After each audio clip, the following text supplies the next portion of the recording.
Hi, I need you to come to my house. My son wants to turn himself in for the Jessica Ridgway murder. Her remains are in my house. I think the first thing he said was, I'm a monster.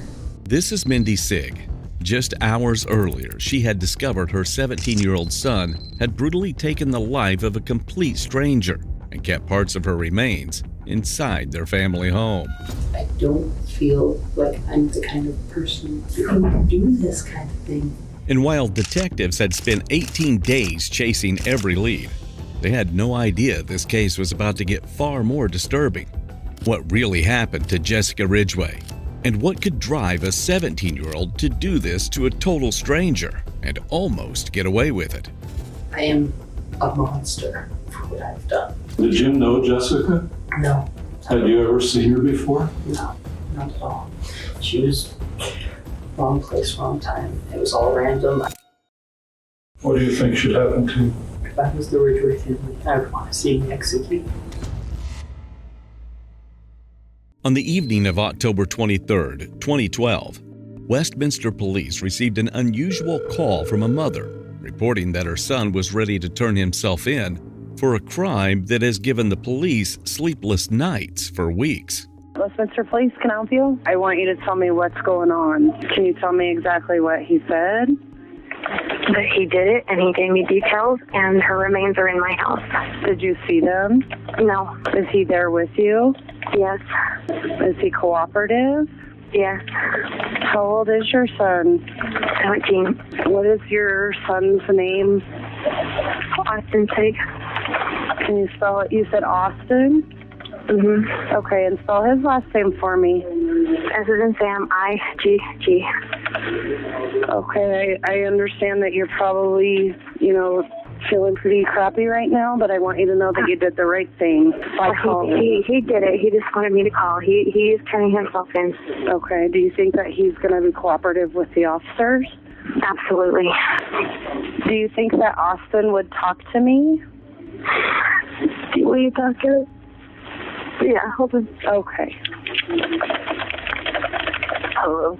Is this Austin? Yes, it is. Hi, Austin. This is Molly at the Westminster Police Department. Hi. Can you tell me a little bit about what's going on right now, or how you're feeling, or how did this come about? I don't exactly get why you're asking these questions. I murdered Jessica Ridgway. Okay. I have proof that I did it. There is no other question. You just have to send a squad car, something down here, and right. I will answer all the questions that you want to ask, or anyone wants to ask of me as soon as you gotta get down here. Okay. Austin, I have a police officer that's going to come over to your house, okay? Can you tell me what part of the house that her remains are in? Underneath the house and across this. Okay, did you know Jessica before this? No, I did not. With the calm nature of the confession and no prior relationship between Austin and Jessica, the obvious question was, who was Jessica? Why did he take her life? And how was he not caught until this very phone call?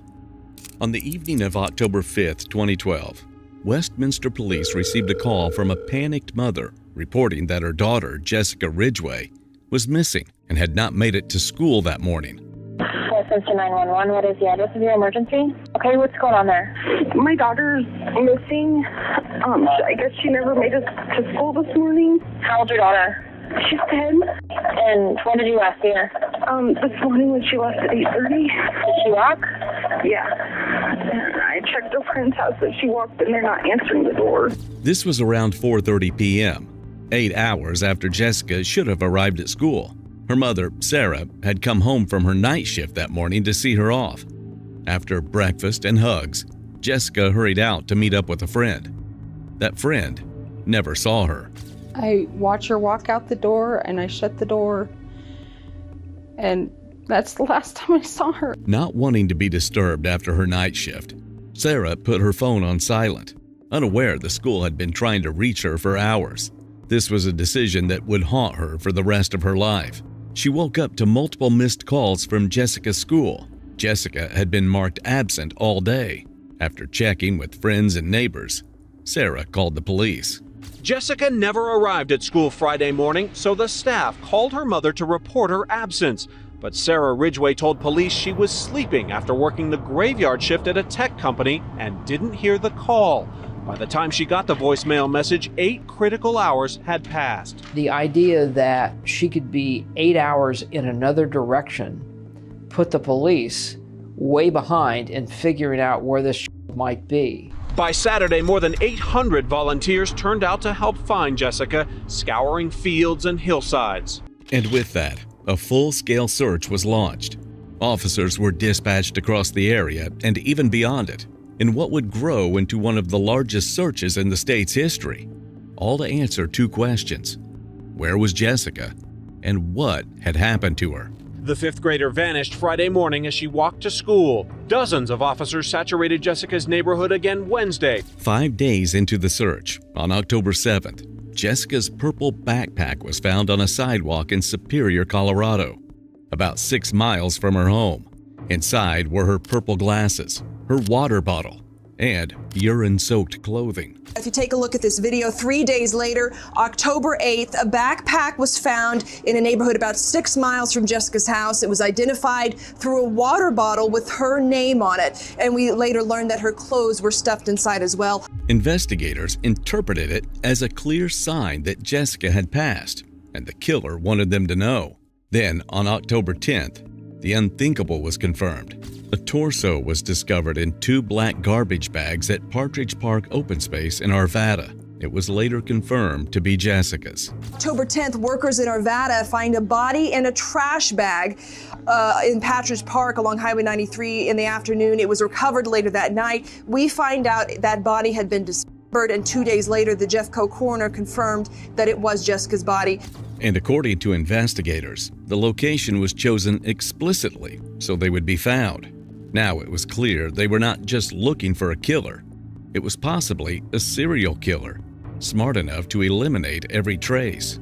We'll hear more from police later this morning. They tell me their top priority now, identifying a suspect. Then, the unexpected call came in, and Austin was immediately brought in for questioning. This time, detectives weren't just trying to piece together what had happened. They wanted to know why.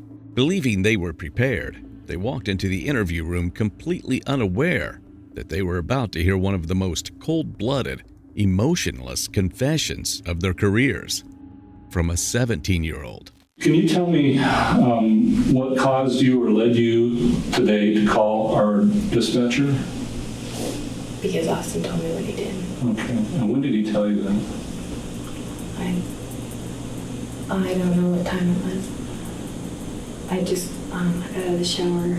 Was it today? Yes. Okay. It was. I got home from work and he wasn't feeling well. I asked him what he wanted for dinner. He said nothing. And my other son wasn't home yet. He was out with his friends. I had seen him on the way home. So I just went ahead and took a shower. And then I got out of the shower. And I said, Mom, I gotta tell you something. That was who? Austin told you that? Tell me how this discussion about what he told you, how did that start? I think the first thing he said was, I'm a monster. And I said, at some point I think I said, do you mean Jessica? And he said, yeah. And I asked him a lot of questions. I kept asking him why, and he didn't know why. And I asked him why he didn't tell me then, because we have a really open relationship. Mindy was the sweet mother of 2 who had always described her home as an open one, the kind of place where her boys could tell her absolutely anything. And on that night, Austin finally took her up on that offer. But instead of the usual teenage confessions, what came out of his mouth was something no mother on this earth is prepared to hear. When you're talking to him and you say, is this Jessica, why did you say that? Because we talked about it every day. About what? It's just, normally, I really wouldn't think that much about it because I don't even watch the news, but it's right there in our neighborhood, and there's they're taking pictures and they're coming to your house, and every time some information would come out, we would just talk about it. So in the prior conversations you've had with him, have you ever said anything to you that made you wonder about it? No, not for a second. Is that right? What were your conversations like about the topic? Like, did you hear about this? Did you hear about that? As soon as the evidence would come out, did you hear this? Did you hear that? Well, let's try to remember exactly what he told you tonight, if we could, okay?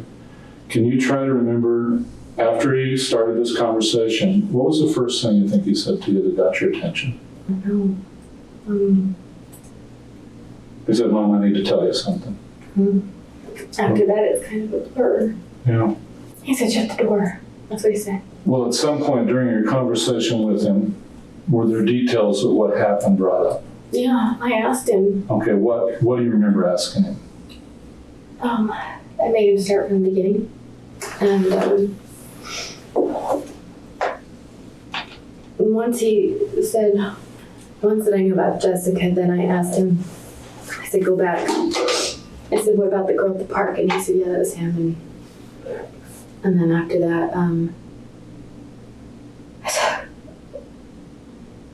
I said, okay, what'd you do? He was taking a really long time telling me, and I kept telling him to tell me faster. And he said he parked his car, and she was walking by, and he grabbed her, put her in the back, zip-tied her, took her to our house, took her up to his room,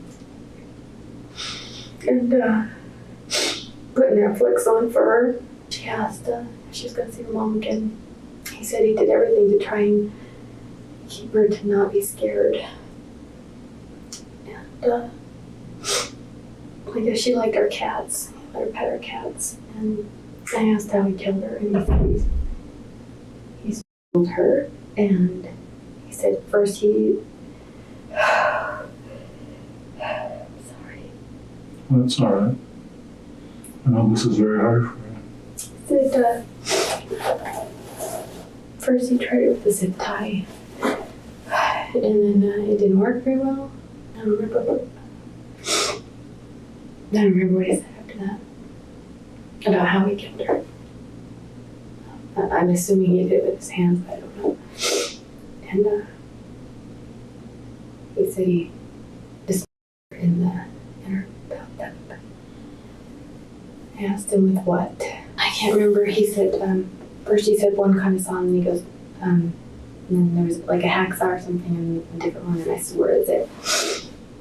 He said, it's in the garage. I said, what did you do for her parts, that they're missing? I said, they were here. I said, where? Under the house. That was actually a really long conversation because I kind of screamed a little in between. But what Mindy heard that night was only a small piece of the full story. Detectives would get the rest straight from Austin himself. And if you're interested in seeing how cases like this end, where teenagers are capable of the most disturbing things imaginable, subscribe, because there's a lot more waiting for you. Can we start with just the bottom line is what did you tell your mom? That I murdered Jessica Ridgway, and that I was responsible for her abduction and her death. So that's what you told your mom? Yeah, and her first question was immediately that asked me if I hurt her or did anything to her, and I did before I killed her. So this is what you discussed with your mom? That's exactly what I told my mom this. Can you talk to me now a little bit about what happened in this whole situation? Can we go ahead and start back on October 5th, which was a Friday morning? That Friday morning. Was that the Friday morning? Was it Friday morning that Jessica was missing?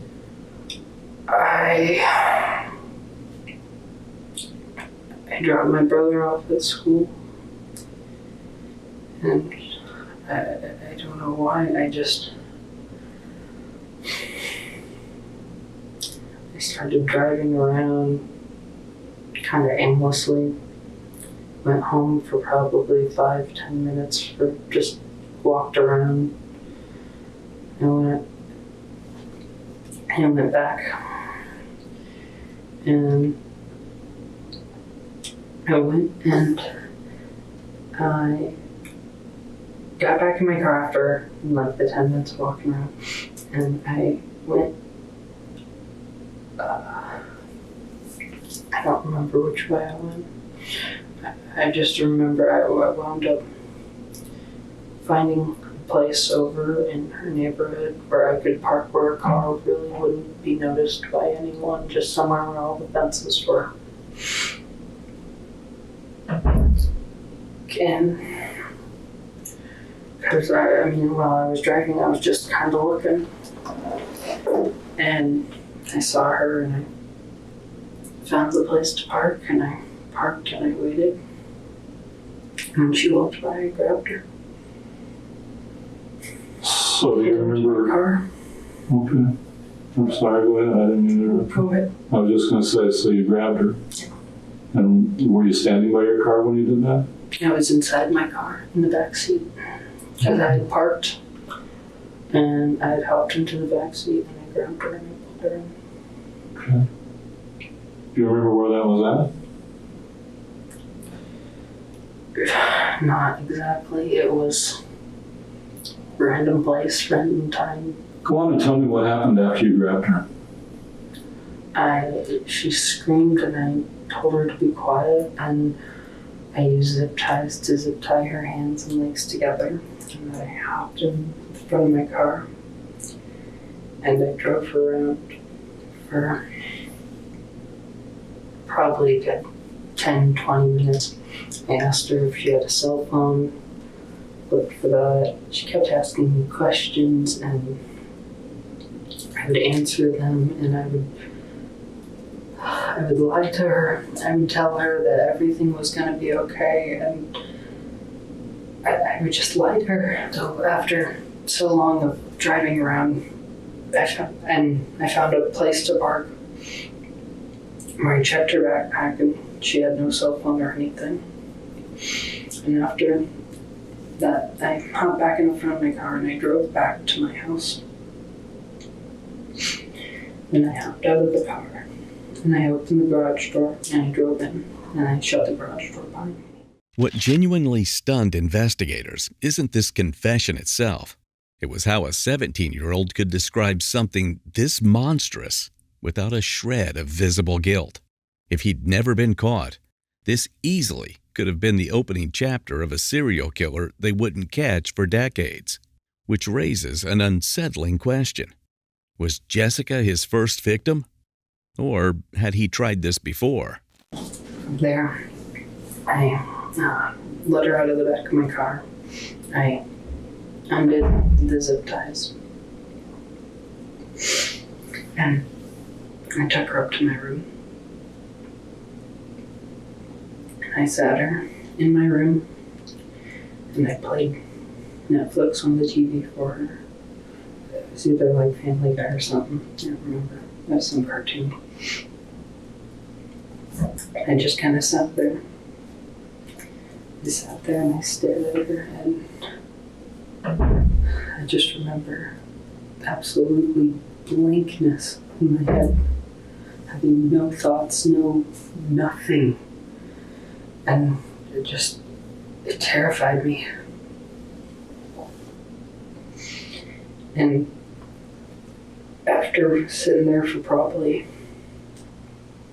an hour, maybe, I don't exactly remember, time kind of started feeling weird then. After that, I asked her to change into a pair of a shirt and shorts that I had. And I let her go into the bathroom to do that. And she came back, told her to put all her clothes in her backpack and get her backpack ready and everything to go back. And then after she was done with that, I walked up behind her, and I initially tried to use zip ties to strangle her. And then I cut off the clothes and threw them in a trash bag. And then I sat and I cried in the bathroom for I don't know how long. After that, in an attempt to hide what I had done, I began to discover the body in the bathtub.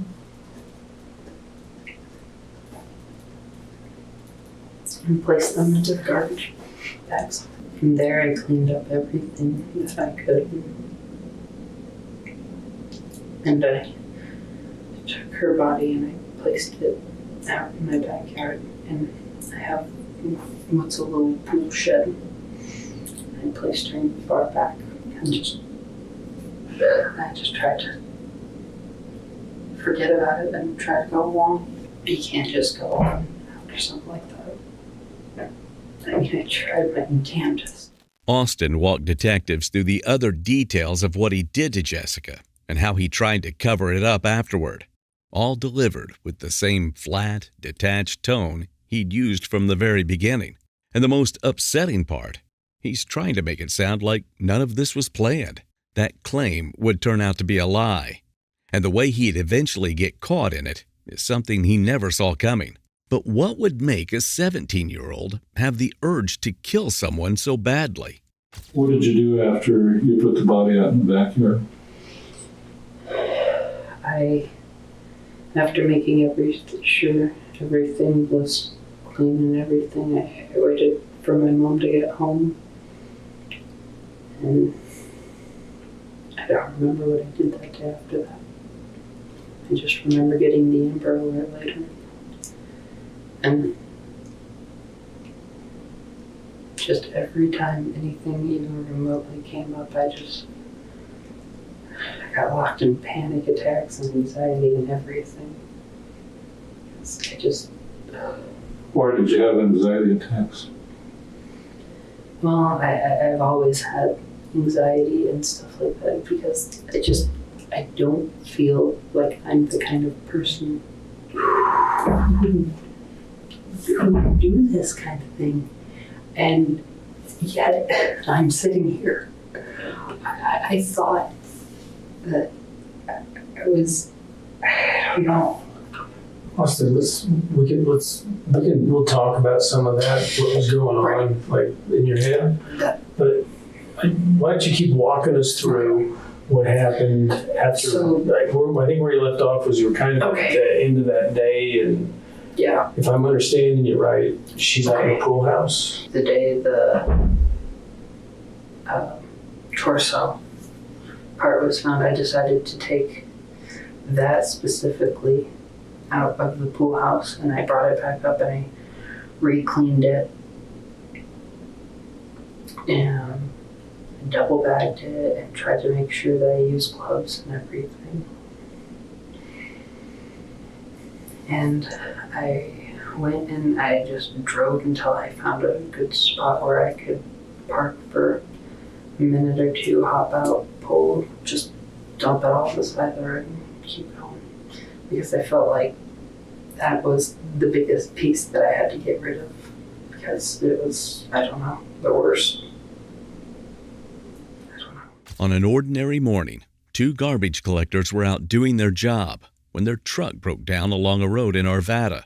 While they waited for help, they got to talking with two other men nearby, and one of them mentioned a garbage bag on the roadside that just didn't look right. I can't remember the first gentleman that went out, his name. He was like, man, I went to pick this bag up. And he was like, it didn't feel right. So we, started looking at it. And my friend Bobby, he gets like the broom handle and he starts, poking at it. He didn't touch it, but he starts poking at it. He's like, man, I think that's something. And then the other gentleman was like, well, it could be a dead dog or, something. People drop off carcasses of animals over here. So he was like, well, let's just wait a while, man. My boss is coming over, the two guys that were there, because I guess they were supposed to get picked up at, I do believe, 2:00. And I guess they worked for Labor Ready, so they were going up and down the hillside picking up trash that had blew down from the dump. So their boss pulls up and he's, talking back and forth with us and his two employees. So then he gets down and he looks at the bag, and I guess it was a bag inside of a bag. So I guess the guy grabbed the bag, dumped it out, and another bag slid out. So the supervisor, he asked one of the gentlemen for his box cutter. So he grabs the box cutter and he slices the bag open, and then that's when we see like the torso. So my friend Bobby was like, man, I think I'm gonna call the police. The torso was exactly where Austin had left it. It was, without question, the most horrifying discovery either of those men had ever made in their lives. Austin had abducted her, taken her life, and still hoped to get away with it.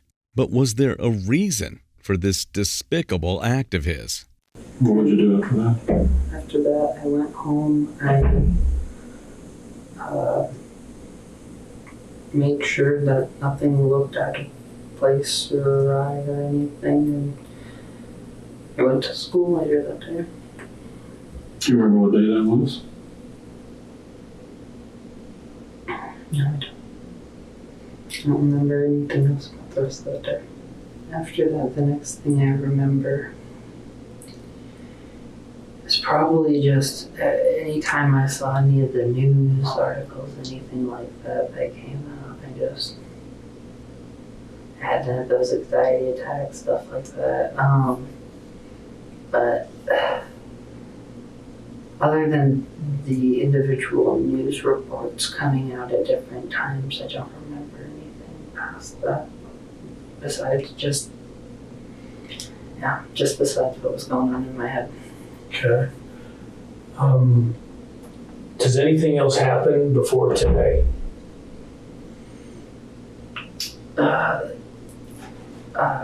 One thing I had forgotten about until the media had brought it back up is the incident at Catmere Lake where the young lady was tagged. Mm-hmm. That was me as well. Okay. But other than that, that is all I've ever done. Let's go back to Jessica again. What you talked about the torso part. Yeah. What happens to the rest? What do you do with everything else? Everything else, I moved then from out in the backyard because I felt like they had cadaver dogs or search dogs or something combing our area. And so I moved all those pieces from in the back of where the pool house was to where the detectives found them tonight. Where was that at? Under my house. When the torso was found, there was something with it. A wooden cross. What it was and why it was placed there was something no one could answer except the killer. And here's what he said about it. It was just a piece of, had been hanging in my room for I don't know how long. It wasn't anything. It was something that I had placed there in attempts to, once again, I was hoping that maybe they'd go with religious fanatic or that there would be some kind of deeper meaning found in it when there wasn't one. There wasn't? No. You didn't put it there for a specific reason? Just to throw off the police, and that's it.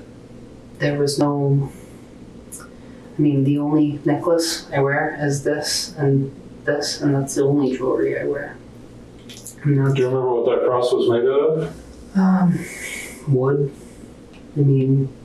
It was just a wooden cross that I had. Do you remember where you got it?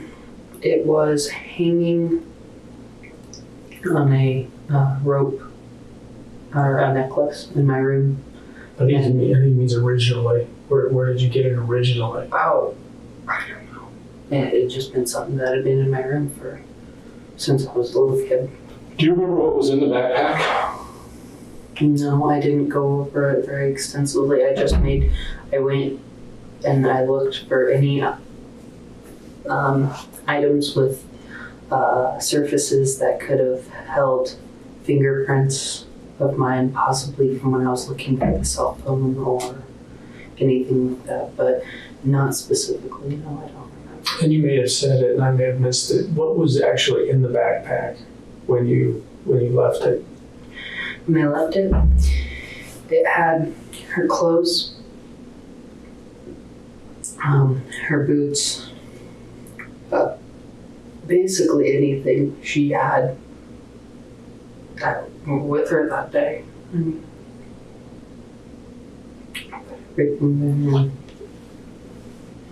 There's actually an item missing.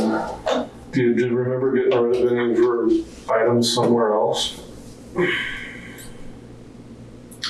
I remember I threw her jacket away in a random trash can that was just out in public. I don't remember where. But other than that, no, I don't remember getting rid of anything else. Inside the backpack, there's a stick, kind of a peeled stick. What would be the significance of that? She had it. It was already in the backpack. That was already in the backpack? Yeah. Do you remember looking at it or taking it out and touching it? I do, vaguely. I remember, as soon as you said something, I remember there being about that long of a wooden stick that looked like she had just picked it off of the side of the street. Sure. Was it cut or was it broken? Could you? It felt like it was just some old wood that, someone had taken their finger and brushed off the hard bark on the outside, and it didn't feel like, to be honest, I didn't pay a whole lot of attention to it. Austin, did anybody else help you do this? No. Did you ever discuss it with anybody? No. So was there ever anybody in the room with you, or did anybody else touch the backpack? No. No one. It was only me, and I made sure that I hid the backpack while I was home, and while other people were home, so that nobody ever saw anything. Do you remember what the backpack looked like? I want to say almost a magenta kind of purple with gray trim, maybe. Can you remember what else was in the backpack besides her clothes? I remember she had a book.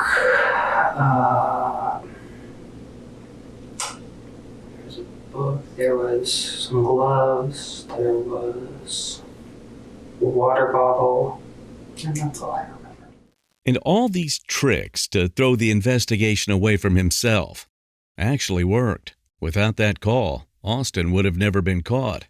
Days before Mindy called, a neighbor's tip had already led detectives straight to him. They questioned him, searched the house, even took a DNA sample. But the results came back negative, all because of an error from a lab technician. That one mistake might have set him free. But this behavior didn't appear out of nowhere. It had been building for years, right under everyone's nose, as the person who tipped off the cops explains here. What made you call the guys on the 19th? Well, because like I said, after they came and visited, and then I just started, I kind of already had a feeling, I told myself kind of like, man, I could see him doing something like that, But then I got thinking about it, and Mindy had texted me in July, and it said that, she says, Austin graduated today. And I was like, really early? Or I said early or something. And she said, yeah. She says he dropped out of high school, took his GED, and he's going to school in the fall to become a mortician. And I thought, what kind of kid drops out of high school to go to be a mortician? And at the time I thought it was kind of strange, but then after all this, I was like kind of focusing, and then I thought, wait a minute, and then the cross thing, well, I'm jumping around. That was one thing there. The cross thing was a big part because that's something that he wore a lot of that kind of jewelry, like the hemp necklaces and rope necklaces and stuff with the crosses on them. They've always been involved with Mindy and all these churches. They went to Foothills Church, they went to that one down off of 80th by BW3's, the warehouse or whatever, because they've taken. And so they were always kind of going around to different churches and stuff. And Austin, he was just, I don't know, he often wore crosses and stuff. Plus then came home with something similar to that last year when they went to the Virgin Islands with a a cross that kind of looks similar to that, which is kind of what spawned me to think more about it. And then I know he was out there again this year, but then I got looking through the videos and stuff, and I was looking through Facebook's and then Mindy's Facebook, and Mindy had posted on her thing this picture of this project that he had done. And she said, I guess it was something that was at the Museum of Nature and Science or something like that. And she says, what's the fastest, least messy way to, I've got it on my phone. What's the fastest, least messy way to dispose of a body? And she says, Austin knows. And just weird stuff like that. So then I started pouring through all that, and then I started looking at the videos and stuff, and then it just, I don't know. And then he stopped driving his car for a few days. And I know because, well, first of all, they had camera surveillance set up at the bottom of our street, and that's the way they always came, always drove. Every time they drove by my house. Mindy and Austin, every time. And then they had camera vans set up at the bottom. Well, then they started going up and using the top, which was different from the oak. Yeah. And they'd never done that before. And then I noticed that he'd stopped driving his car for a few days because there was a newspaper that was parked behind his left rear tire that hadn't been run over. I mean, by the time everybody got there or whatever, I mean, I just don't know. It just seemed to me like nothing had been moved. And all of this was something Mindy chose not to see. Warning signs, unusual behavior, the kind of things that could have gotten Austin real help long before any of this happened. Instead, they were overlooked. But detectives are still interested in knowing how it started and the reasons why, because it can't just be random. So when you talk about the Kettner Lake incident, do you remember what you did on that case? I remember I made chloroform. And I parked off to the side where bottom of my street they had where they had those the picture vans at the bottom of the street right there. I parked my car there, and I just kind of went and took a few laps around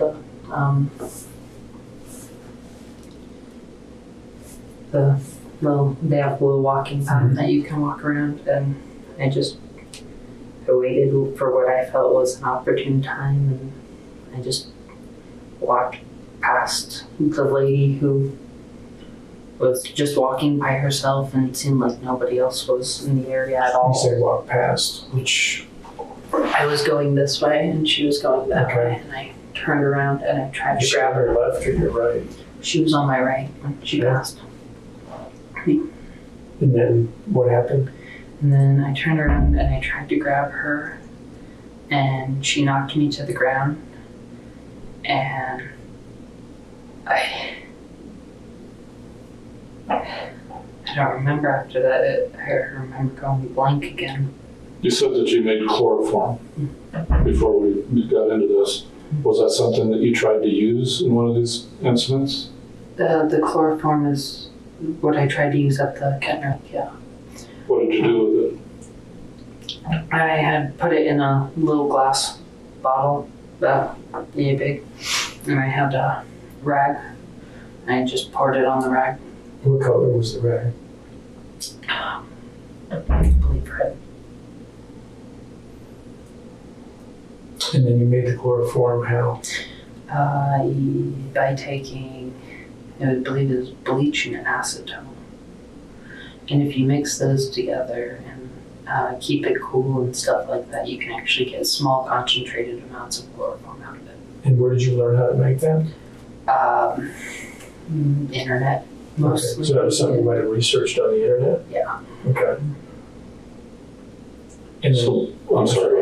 I was just going to say. Well, and also with it only being those two items, I had already had a pretty good idea of what I had to do beforehand. Because it's like how everybody goes around saying, oh, well, you can make napalm with gasoline and styrofoam. Mm-hmm. It was like one of those things.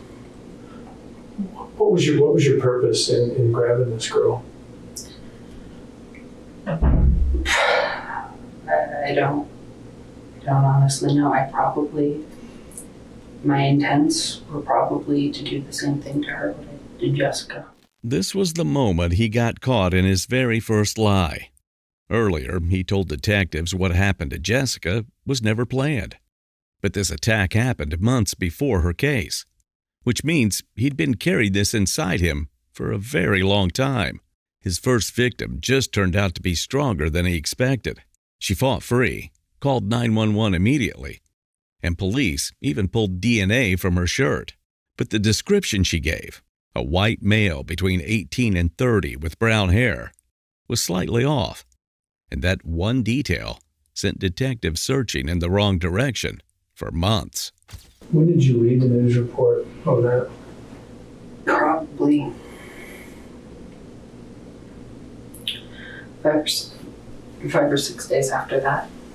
Okay. So not recently, but no, from before. Yeah. And I think they put, I don't remember exactly, I think they may have put details like her age and stuff like that in the new reports that they released when they connected the two. So you were following those as well? Very loosely, yeah. Okay. I mean, I would check them every now and again on my phone, but... And I think you've made this clear to us, but, I mean, you understood what you were doing was... What did you understand that you were doing? Why don't you tell us so I don't put those words in your mouth? I don't know what I was doing. Well, you talked about some things as far as throwing the police off. Those things, yes. I was... I mean, so you're aware of what you were doing, you know? Yeah. Yeah. I mean, it was wrong. Yeah. Wrong, it doesn't even begin to describe what I've done. I don't know about when I went to go and initially grab her or anything, but after that, after she was dead, my conscience just overwhelmingly. I mean, I don't know at what point I felt what I don't know. How long have you been thinking about doing something like this to a young girl? It wasn't even, it had nothing to do with her age or anything. It was an easy target. When was the first time you had a thought about grabbing a girl? It was probably sometime before that first Kettner incident. Yeah, no, I would assume that. But, well, I mean, is it something you thought about for weeks or years, months? What were you thinking? I just don't remember. I think it was over the course of probably a month or two, or maybe more. Okay, so for a month or so, you've been thinking about this, and then it would manifest itself in an addiction to Mm-hmm. and it slowly got darker and darker as you start discovering the deeper recesses of the internet. According to his mother, Austin had struggled with a serious addiction to explicit content since he was 13.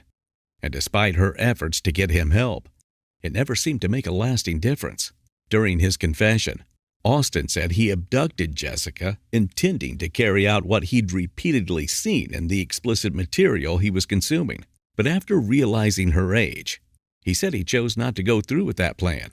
Instead, believing he couldn't let her go after the abduction, he took her life to cover his tracks. As soon as I had realized I was past the point of no return,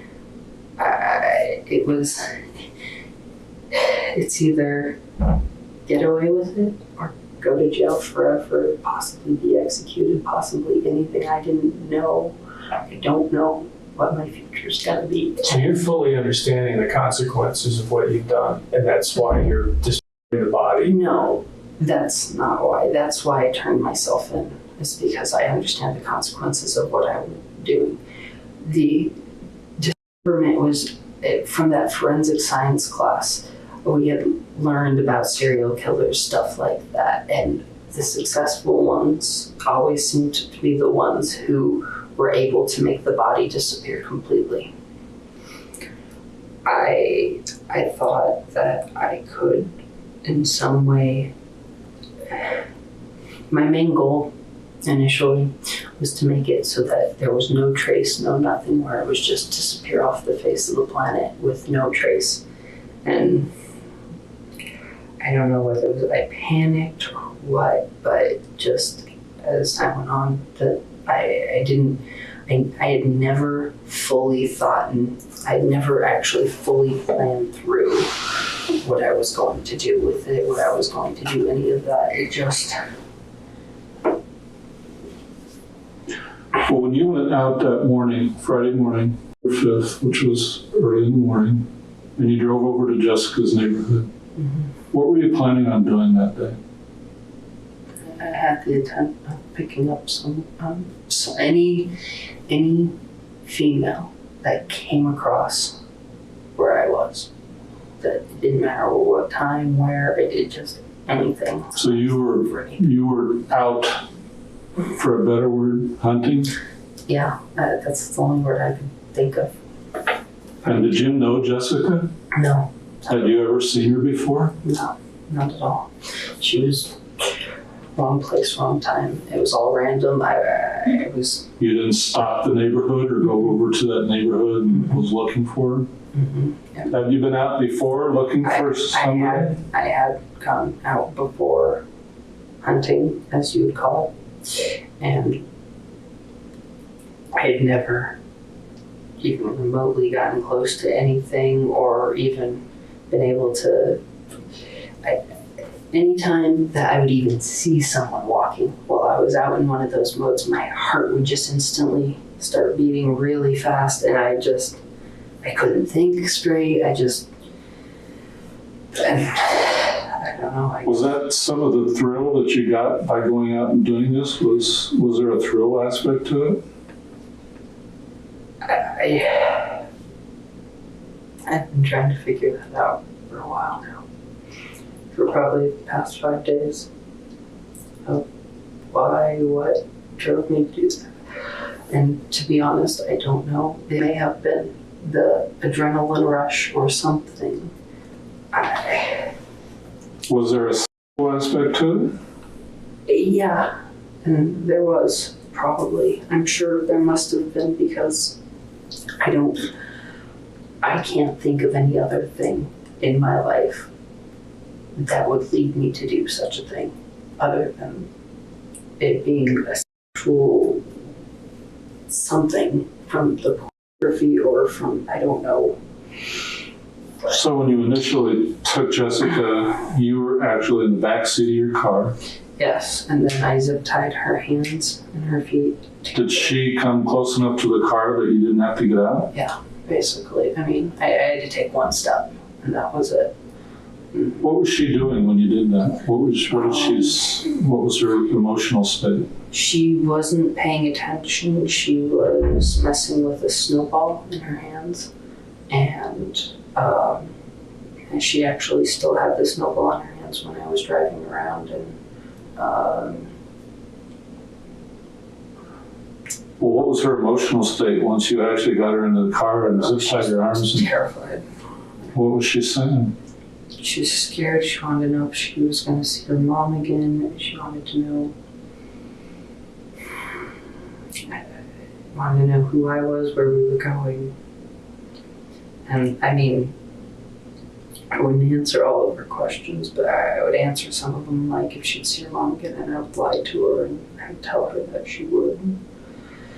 And I would tell her that she'd be okay. And one of her concerns was getting back to school on time because her mom and her teacher would be angry at her, and I told her not to worry about it, that I'd handle them. And she talking to you in a normal tone of voice? Calm tone of voice? As calm as I could basically get it, because... No, I'm sorry, not you, her. No, yeah, because at first she was just scared, and I talked calmly, and I tried to be kind, and... Did you use chloroform on her? No. With what he's saying here, if his mother hadn't made that call that day, there was a 100% certainty that this would happen again.